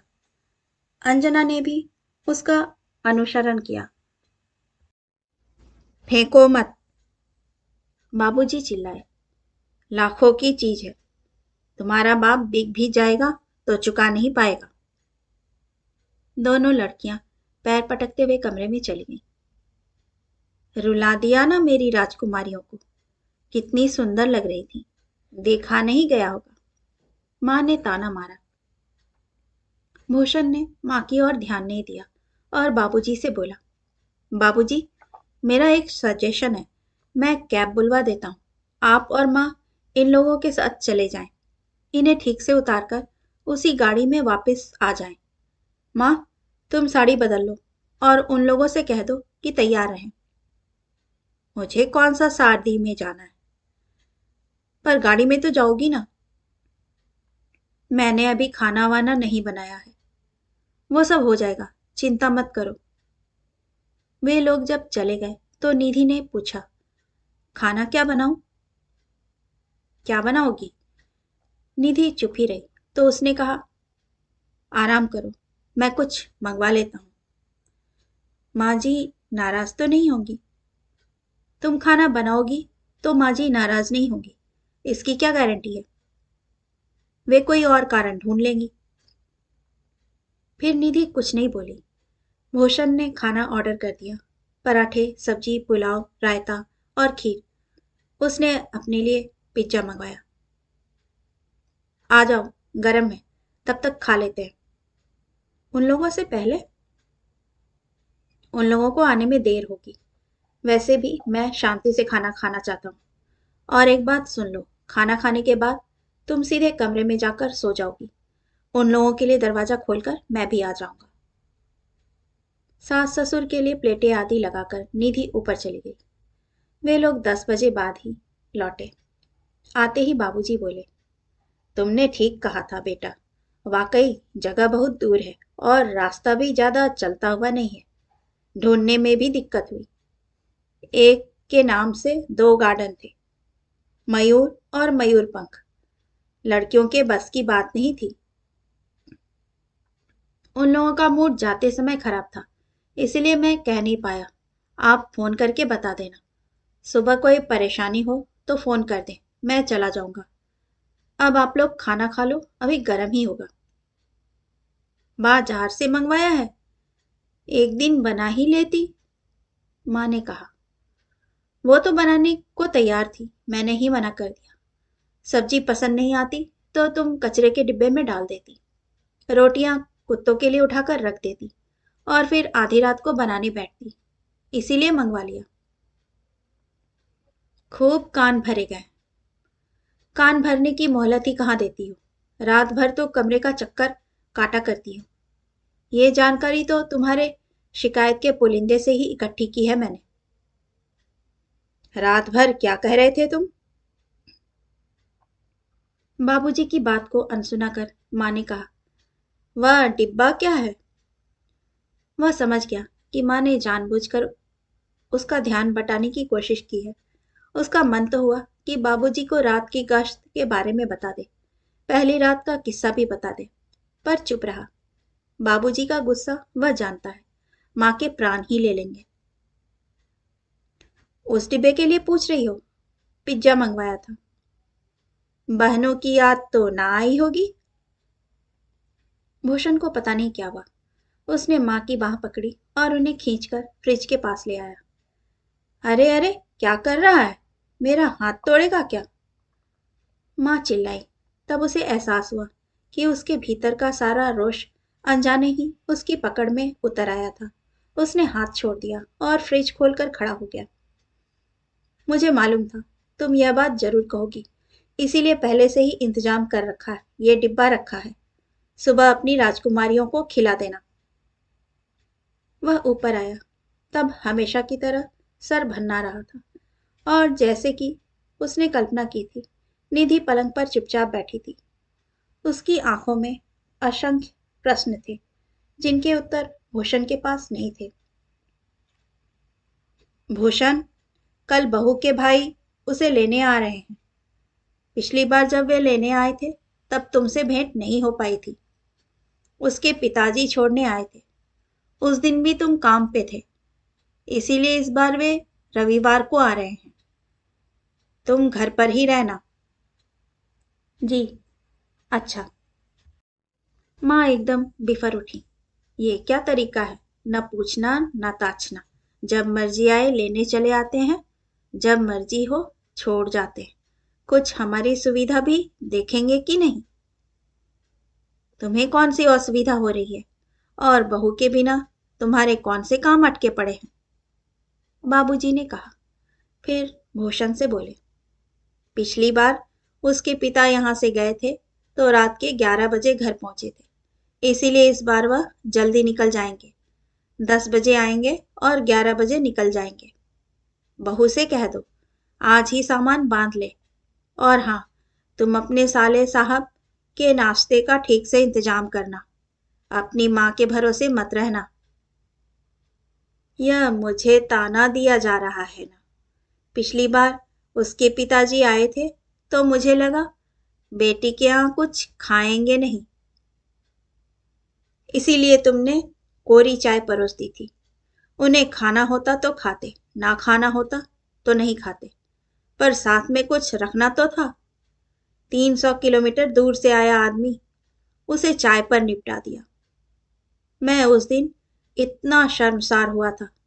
अच्छा है, इस बार तुम घर पर रहोगे तो गड़बड़ी नहीं होगी। भूषण ने मन में सोचा, ईश्वर करे ऐसा ही हो, पर माँ अगर गड़बड़ी करना चाहेंगी तो उन्हें कौन रोक सकता है। रात को उसने निधि से पूछा, तैयारी हो गई? निधि ने सूटकेस की ओर इशारा कर दिया जो पैक हो चुका था। ये भी रख लो, उसने कुछ पैकेट्स पकड़ाते हुए कहा। ये क्या है? कुछ नहीं, छुटके के लिए। क्या नाम है उसका? हाँ, तनिष्क के लिए टॉयज और टॉफी, और घर के लिए थोड़ी सी मिठाई। निधि ने वह सामान अपने हैंडबैग में डाल लिया, फिर बोली, ये 2 सूट्स रख कर जा रही हूँ, आप दीदी लोगों को दे देना। और कल मैं जो साड़ी उतार कर जाऊंगी वह कौशल्या दीदी को दे दीजिएगा। मुझसे मिलेगी तो मैं ही दे दूंगी, नहीं तो आप ध्यान रखना। अपनी बहनों को कौशल्या के साथ लपेटना उसे अच्छा नहीं लगा, पर वह कुछ बोला नहीं। और हाँ, अलमारी में एक लहंगा सूट रखा है, डिब्बे में बंद है, इसीलिए शायद माँ जी की उस दिन नजर नहीं पड़ी। मैंने एक बार बस शादी में पहना है, यहाँ ले आई थी कि अगर रिसेप्शन वगैरह होगा तो जरूरत पड़ेगी।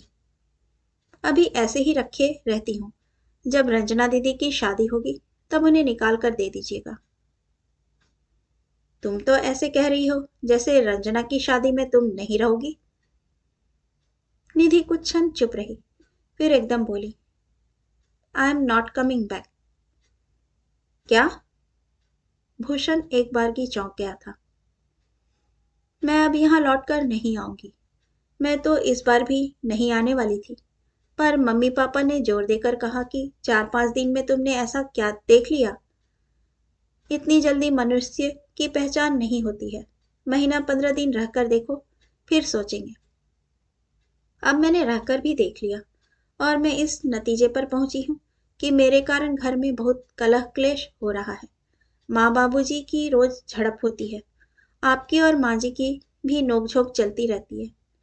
वे कहती हैं मेरा बेटा ऐसा नहीं था, कभी ऊंचे स्वर में बात नहीं करता था। अब तुम्हारा गुस्सा मुझ पर उतार रहा है। मैं नहीं जानती कि आप मुझ पर नाराज क्यों हैं। अपनी तरफ से तो मैं पूरी सावधानी बरतती हूँ, किसी को शिकायत का मौका नहीं देती, पर कहाँ क्या गलत हो जाता है समझ में नहीं आता। हर लड़की के लिए ससुराल एक अग्नि परीक्षा होती है। नए लोग, नया वातावरण, नई परिस्थितियाँ, एडजस्ट करते करते पसीना छूट जाता है। मैंने भी पूरी कोशिश की है, पर किसी को खुश नहीं कर सकी। मुझे आपसे कोई शिकायत नहीं है। बाबूजी तो संत आदमी हैं, वो अक्सर पापा की याद दिला देते हैं, पर बाकी लोग मुझसे खींचे खींचे से क्यों रहते हैं समझ में नहीं आता। शादी से पहले मैं बहुत खुश थी कि नंदों के रूप में दो दो सहेलियां मिलेंगी। मेरी और भाभी की ट्यूनिंग इतनी अच्छी है कि जो बात मैं मम्मी से नहीं कह सकती उनसे कह देती हूँ। We are just like friends. पर यहाँ दीदी लोगों से कोई इंटरेक्शन ही नहीं हो सका, किसी ने होने ही नहीं दिया। आपको सुनकर अच्छा नहीं लगेगा, पर कौशल्या दीदी ने मुझे जो प्यार दिया उसका 10वां हिस्सा भी मुझे आपकी बहनों से नहीं मिला। माँ जी कहती हैं पैसे दे देकर मैंने उन्हें पटा लिया है, पर पैसे मैं काम के देती हूँ, प्यार को पैसे से खरीदे नहीं जा सकते। और माँ जी के लिए क्या कहूँ, उन्हें तो मेरी हर बात से शिकायत है। मेरे रंग रूप से, मेरे व्यवहार से, मेरे दहेज से, मेरे घर वालों से। हर बार वे मुझे एक हीन बोध से भर देती हैं। मुझे ऐसे वातावरण में रहने की आदत नहीं है। मुझे आपसे कोई शिकायत नहीं है, but I am sorry, please try to understand. हमेशा चुप चुप रहने वाली निधि धारा प्रवाह बोली जा रही थी और वह चकित होकर सुन रहा था। इस लड़की के मन में कितना आक्रोश भरा हुआ था। किसी दिन तो उसे बाहर आना ही था। बार बार सॉरी कहकर निधि जब चुप हुई तो उसका गला भर आया था और आंखें भी। भूषण की इच्छा हुई उसे गले से लगाकर प्यार दे, तसल्ली दे, पर हिम्मत नहीं पड़ी। लगा कि यह अधिकार उसने हमेशा के लिए खो दिए हैं। दोनों लेट गए और लेटे लेटे छत के पंखे को घूरते रहे। विदा की रात थी, पर लग रहा था अब कहने के लिए कुछ बचा ही नहीं है। सारे संवाद शेष हो गए हैं। तभी अचानक एक शोर सा उठा। लगा कि 4-5 चिड़ियां अचानक चींची कर उठी है। निधि घबरा कर उठ बैठी तो भूषण ने उसे खींचकर वापस सुला दिया और उसके मुंह पर हाथ रख दिया। वह छटपटा कर रह गई, ना उठ सकी ना कुछ बोल सकी। मुश्किल से 1.5-2 मिनट वह शोर रहा होगा, फिर एकाएक थम गया और सीढ़ियों पर उतरती पदचाप सुनाई दी। उसके साथ ही बाबूजी की कड़कदार आवाज भी। वहां ऊपर क्या कर रही हो, उतरो नीचे। साथ ही अंजना की आवाज थी। क्या हुआ बाबूजी? कुछ नहीं, अपने कमरे में जाओ। इसके बाद सब कुछ शांत हो गया। भूषण ने अपनी पकड़ ढीली की और निधि के मुंह पर से हाथ भी हटा लिया। निधि ने एक लंबी सांस ली और कांपते स्वर में पूछा, ये सब क्या था? अब क्या बताऊं, मेरी ही खुराफात थी। मतलब? मैंने एक दो बार ताना दे दिया था तो माँ ने आजकल ऊपर आना छोड़ दिया था, पर मुझे विश्वास था कि आज वे जरूर आएंगी। मैं उनकी यह आदत छुड़ाना चाहता था, इसीलिए बालकनी की मैट के नीचे मैंने 4-5 रबड़ के खिलौने छुपा दिए थे। मैंने सोचा किसी न किसी पर तो उनका पांव पड़ेगा ही, आवाज से वे चौंक जाएंगी और भाग खड़ी होंगी। पर घबराहट में शायद उन्होंने सभी खिलौनों को रौंद डाला। अच्छा खासा हंगामा हो गया। आपको ऐसा नहीं करना चाहिए था। मुझे अगर पता होता कि तुमने वापस ना आने का मन बना लिया है तो ऐसा हरगिज ना करता। माँ को नाहक जलील किया मैंने। पश्चाताप में उसके आंसू निकल आए। आई am sorry, really I am very sorry. तुम सॉरी क्यों बोल रही हो? It is all my fault. लेकिन यह सब मेरी वजह से ही हो रहा है ना, इसीलिए अब मेरा यहाँ रहने का मन नहीं है। मैं फिर कहती हूँ कि मुझे आपसे कोई शिकायत नहीं है। आप और बाबूजी, आप दोनों के कारण मैं इतने दिन यहाँ रह पाई, पर मेरे सहने की भी एक सीमा है ना। There is a limit to my tolerance. Yes, I understand and I have no grudges, उसने सांत्वना भरे शब्दों में कहा। एक प्रश्न बार बार उसके होठों तक आकर लौट रहा था, क्या तुम तलाक चाहती हो? पर वह इस प्रश्न से ऐसे ही बच रहा था जैसे लोग किसी अशुभ, अमंगल, अपवित्र शब्द के उच्चारण से बचते हैं। सुबह ठीक 10 बजे अविनाश की गाड़ी दरवाजे पर आकर रुकी। उसने बताया कि वह घर से शाम को ही चल पड़ा था, रात में कहीं रुक गया था, सुबह 6 बजे फिर चल पड़ा था, तभी समय पर पहुंच पाया है। सामान उतरवाकर गाड़ी सड़क पार नीम के नीचे पार्क कर दी गई। सामान में मिठाई का एक पूरा डाला था जिसने पूरी टेबल घेर ली थी। इसके साथ ही एक बड़ा बैग था। बैग खोलकर अविनाश ने उपहार बांटने शुरू किए। बाबूजी के लिए रेशमी कुर्ता पैजामा था और माँ के लिए चंदेरी साड़ी। भूषण के लिए सुनहरी घड़ी और सफारी सूट था। सबसे बड़ा नजराना तो बहनों के लिए था। 4-4 साड़ियों का एक एक गिफ्ट पैक। साले साहब के लिए भूषण ने नाश्ते का शाही इंतजाम किया था। उसने माँ बहनों से कहना चाहा था कि बस थोड़ा प्रसन्न चेहरा रखें, मुस्कान के साथ अतिथि की खातिरदारी करें तो मेरा श्रम सार्थक होगा। पर उसे कुछ कहना नहीं पड़ा। निधि के घर से आई सौगात को देखकर उन तीनों के चेहरे स्वतः ही खिल उठे थे। नाश्ता लगते ही बाबूजी ने कहा, बहू रानी, तुम भी सबके साथ खा लो और ऊपर जाकर अपनी तैयारी करो। सामान तैयार हो जाए तो आवाज दे देना। थोड़ा सा मुंह उठाकर निधि ऊपर चली गई। भूषण भी साथ जाना चाहता था, पर संकोच के मारे बैठा रहा। नाश्ते के बाद सब लोग ड्राइंग रूम में आ गए। ड्राइवर के लिए बरामदे में नाश्ता लगा दिया गया। वह खाकर जाने लगा तो बाबूजी ने कहा, भूषण, उसे थोड़ी देर रोक लो, जरूरत पड़ेगी। भूषण ने भी सोचा कि निधि की बैग गाड़ी तक ले जाने के लिए किसी की जरूरत तो पड़ेगी ही।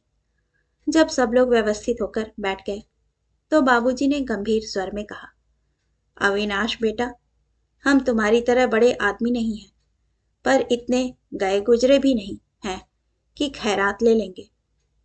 अंकल, आप ये क्या कह रहे हैं? मैं जो कुछ भी कह रहा हूँ बहुत सोच समझ कर कह रहा हूँ। लोग कहीं मिलने जाते हैं तो मिठाई जरूर लेकर जाते हैं, पर तुम तो पूरा मिष्ठान भंडार उठा लाए हो। राखी का नेग एक साड़ी का होता है, पूरी दुकान का नहीं। अंकल, मम्मी ने राखी, तीज, दशहरा और दिवाली की 4-4 साड़ियां रखवाई थी। फिर मकर संक्रांति, होली, गणगौर, इनकी भी तो चाहिए ना। देखो, हम तुम्हारा अपमान नहीं करना चाहते, इसीलिए एक एक साड़ी मैं रख लेता हूँ, बाकी गाड़ी में रखवा दो। भूषण, मिठाई का एक पैकेट निकालकर बाकी सब भिजवा दो। अंकल, कम से कम मिठाई तो रहने देते। नहीं, मैं यहाँ बांटता फिरूंगा, इससे अच्छा है तुम ही कहीं बांट दो।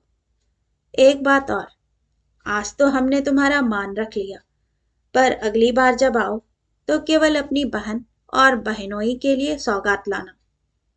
पूरे घर की रावनी करने की जरूरत नहीं है। अविनाश के पास अब कुछ कहने के लिए रहा नहीं था। उसने चुपचाप सारा सामान ड्राइवर के हाथ गाड़ी में रखवा दिया। तब तक निधि भी आ गई। उसने सास ससुर के चरण छुए, नंदों के गले मिली और सड़क पर खड़ी गाड़ी में जाकर बैठ गई। उसका सामान लेकर भूषण और अविनाश भी वहीं पहुंच गए। वे दोनों एक तरफ खड़े होकर बात कर रहे थे कि भूषण ने देखा दोनों बहनें चली आ रही हैं। जरूर इन्हें बाबूजी ने भेजा होगा। साथ आती तो कोई बात भी थी। उसने तिक्त स्वर में कहा, यहाँ धूप में मत खड़ी रहो, जाओ घर में जाओ। और यह बात कहते हुए उसने देखा कि माँ बरामदे में जाली से लगी खड़ी हैं। उनकी यह ताक झांक करने की आदत पता नहीं कब जाएगी। उन लोगों को विदा करके 15 मिनट बाद जब वह लौटा तब भी माँ वहीं खड़ी थी। यह क्या कर रही हो? उसकी सारी खींच उसके स्वर में उतर रही थी। देख रही थी इतनी देर क्या बातें हो रही थी। मियाँ बीबी की बातें तो सुनती ही हो, अब तुम्हें साले बहनोई की बातों में भी रस आने लगा। कहते हुए वह कमरे में आया।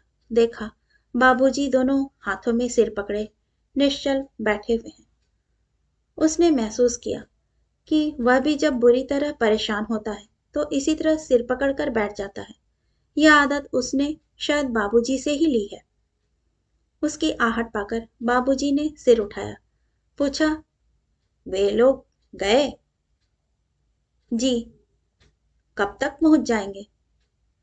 बाबूजी पूछ ही रहे थे कि रंजना ने साड़ियां उठा ली। बाबूजी एकदम चीखे, रखो नीचे, खबरदार, जो हाथ लगाया। रंजना सहम कर पीछे हट गई थी। बाबूजी का गरजना जारी था, माँ बेटी तीनों मिलकर बहू की अलमारी खंगालती रही हो, इसीलिए वह साड़ियों का गट्ठर मुंह पर फेंक गया। उस दिन तुम्हारी माँ ने मिठाई का ताना दिया था, इसीलिए पूरी दुकान यहाँ उठा लाया। वे लोग भी सोचते होंगे कैसे मंगतों के यहाँ लड़की ब्याहती है। सच, जिंदगी में इतना शर्मसार कभी नहीं हुआ था मैं। सारी इज्जत का कचरा करके रख दिया। बाबूजी के एक एक शब्द से उनकी तिलमिलाहट जाहिर हो रही थी। भूषण उनके पास बैठ गया और शांत स्वर में बोला, बाबूजी, आपकी इज्जत का तो सिर्फ कचरा हुआ है, मेरी इज्जत का तो फालूदा बन गया है। मतलब? आपकी बहुरानी ने कह दिया है, अब वह यहाँ लौटकर नहीं आएगी। क्या? 4 स्वर एक साथ उभरे। आप तो जानते हैं बाबूजी कि वह इस बार भी आना नहीं चाहती थी। शादी के पहले 4-5 दिनों में ही उसे ऐसे कड़वे अनुभवों से गुजरना पड़ा था कि उसने साफ मना कर दिया था। उसके माँ बाप ने उसे समझाकर भेजा था कि 4 दिन में तुम किसी को जज नहीं कर सकती, जरा लग कर रहो। इसलिए इस बार पूरे 33 दिन रहकर गई है। पिछली बार तो सिर्फ ट्रेलर ही देखा था, इस बार पूरी फिल्म सामने आई है। कोई भी संवेदनशील लड़की, स्वाभिमानी लड़की इन अनुभवों को दोहराना नहीं चाहेगी। यह हमारे लिए कितने गौरव की बात है ना कि एक लड़की 2 महीने भी हमारे घर में रह नहीं सकी। उसके स्वर में व्यंग था, रोष था। मैं पूछती हूँ, ऐसा क्या हो गया? यह तुम पूछ रही हो माँ?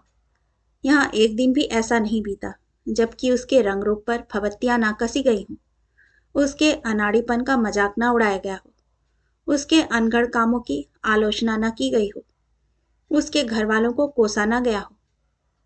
माँ, सहने की भी एक हद होती है। उसे तो ऐसा लग रहा था जैसे किसी शत्रु के खेमे में पटक दिया गया हो। तुम दोनों बाप बेटे उसके इतने बड़े हिमायती थे तो इसीलिए तो उसने इतने दिन गुजार दिए, नहीं तो वह कब की चली गई होती। खुद तो तुमने उसे कभी प्यार दिया ही नहीं। बाबूजी उसका ख्याल रखते थे तो वह भी तुम्हें अखरता था। और मेरी ये बहनें, वह तो सोच कर आई थी कि मुझे 2 सहेलियां मिलेंगी, क्योंकि उसका अपनी भाभी के साथ भी ऐसा ही रिश्ता है। दोनों में खूब अच्छी ट्यूनिंग है। पर इन दोनों ने उसे कभी अपना समझा ही नहीं। कभी 2 घड़ी भी उसके पास नहीं बैठी, उसकी समस्याएं नहीं सुनी। हमेशा कटी कटी सी, खिंची खिंची सी रही, हमेशा खार खाती रही, पता नहीं क्यों।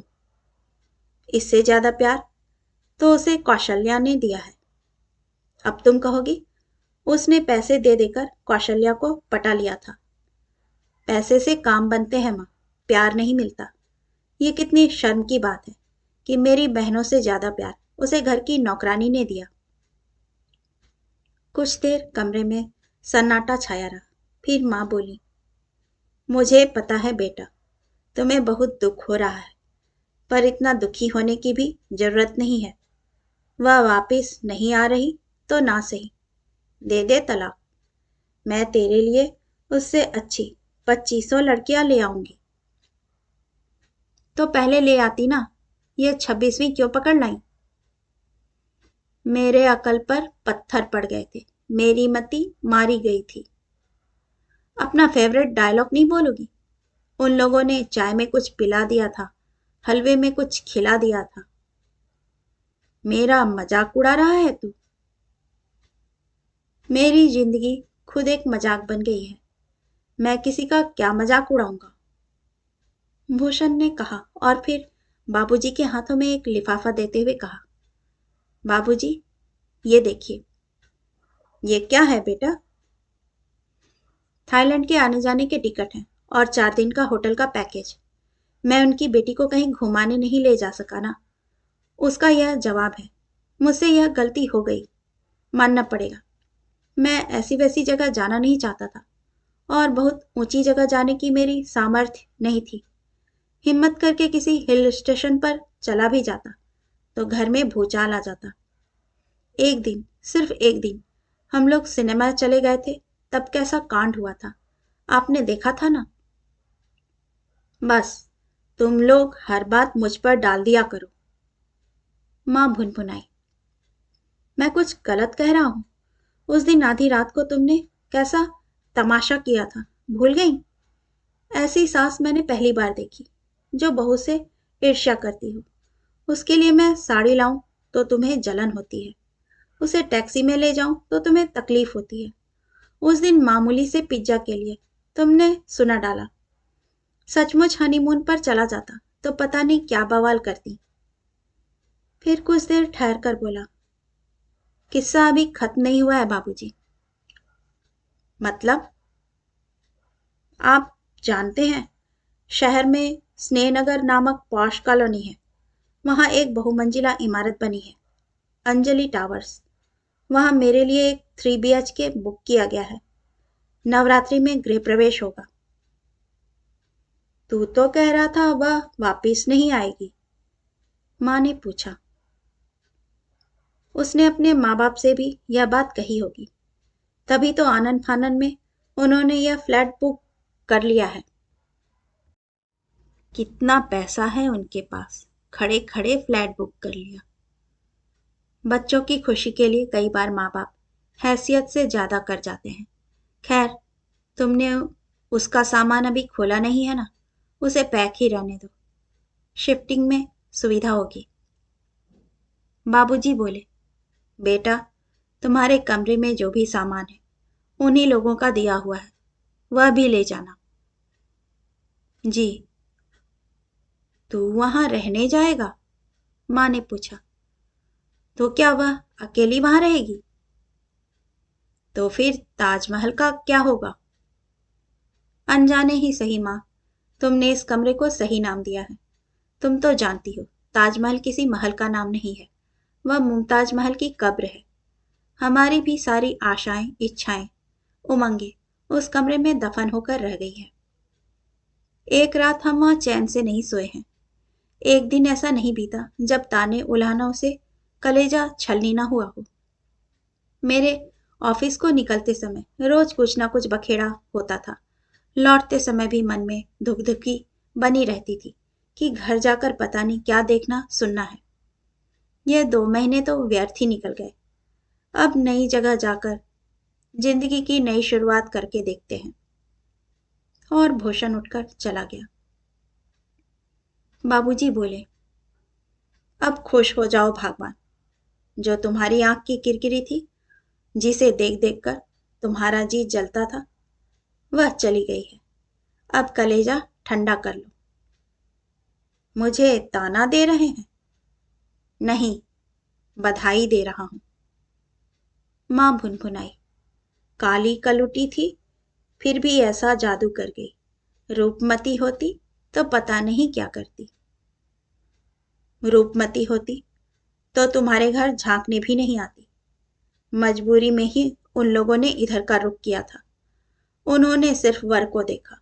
वे जानते थे घर तो वे कभी भी दे सकते हैं, दे ही रहे हैं।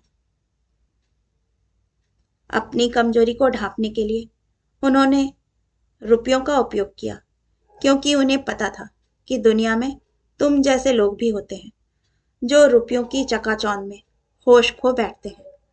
उन्हीं रुपयों की लालच में तुम उनकी साधारण रंग रूप वाली कन्या को ब्याह लाई और फिर पहले दिन से उस पर व्यंग बाणों की बौछार करके उसका जीना मुश्किल कर दिया। तुम भूल गई कि तुम्हारी भी 2 2 बेटियां हैं।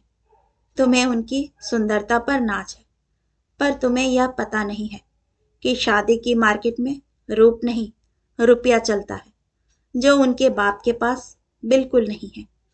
अगर उन दोनों को तुम जैसी खूसट सास मिल गई तो पूरी जिंदगी ताने ही सुनती रहेंगी। अपने ही बेटियों को बद्दुआ दे रहे हो? मैं क्या बद्दुआ दूंगा? बद्दुआ तो बहू के माँ बाप दे रहे होंगे, और वो फल भी रहे हैं। पहले घर की लक्ष्मी रूठ कर चली गई, अब बेटा भी जा रहा है। अब तुम आनंद करो। कहानी सुनने के लिए आपका धन्यवाद।